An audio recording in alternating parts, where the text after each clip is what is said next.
guys, it's Kim here, your resident student just trying to survive school and the pandemic. And I have a few questions for you.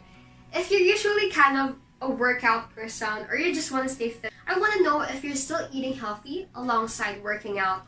And do you remember or be aware of your surroundings when you're working out?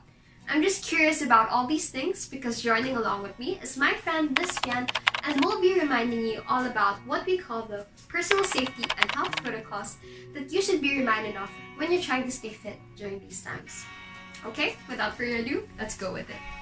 The first personal safety and health protocol is to observe proper hygiene. Practicing good body hygiene helps you feel good about yourself, which is important for your mental health, notes Donald Novi, MD, an integrative medicine physician with the Advocate Medical Group in Park Ridge.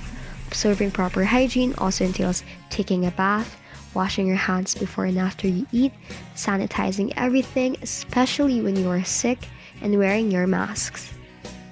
That is right, Kim. Proper hygiene is a must not only for the sake of our body odor, but of course to maintain the cleanliness of our body.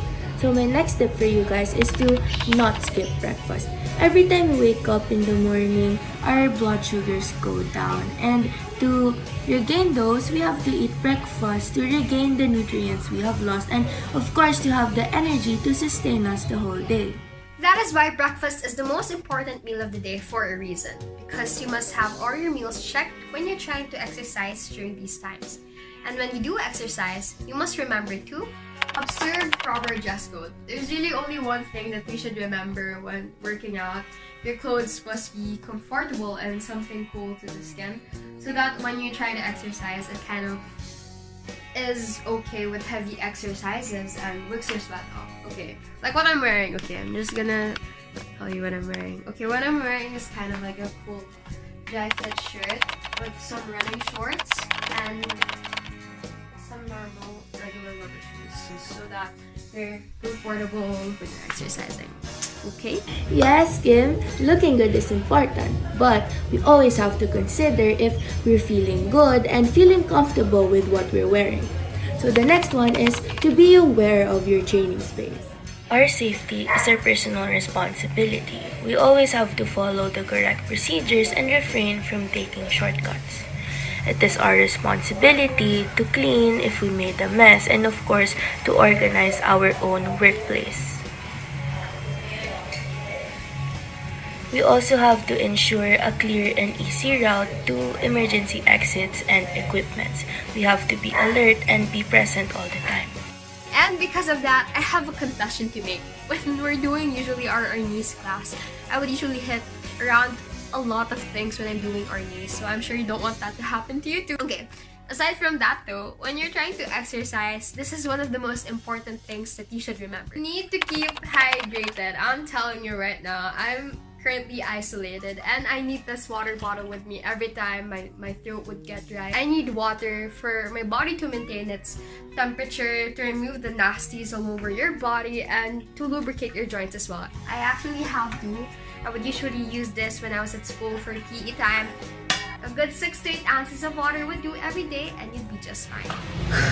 I definitely agree that drinking water is a must. I just can't imagine running around doing physical activities without even drinking water afterwards. That's too cruel. So the next one is do not push too hard during physical activities because we might attain overexertion. So what is overexertion?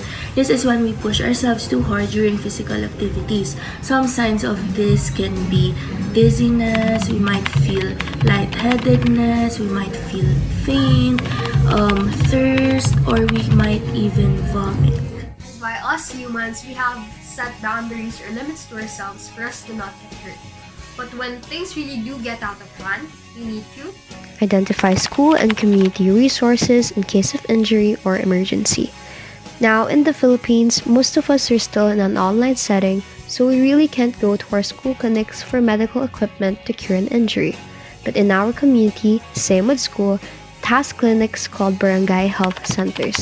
They have medical equipment that can cure your injuries. For their patients' medication, they also have barangay ambulances in case an emergency came. But in your own home, you should also have an emergency kit to cure minor cuts and bruises. Yes, we can't predict when accidents will happen. That's why what you've said is very important. So the next one and the last one is always come prepared. According to John Wooden, confidence comes from being prepared. So before the session, always make sure to prepare the things you need, the materials, your training space, and of course, prepare yourself. That is all for today's vlog. I hope you were refreshed or you even learned something today that would be very beneficial in our next Hope classes. But don't worry, we have prepared so much for you guys in the upcoming days. So stay tuned. Bye!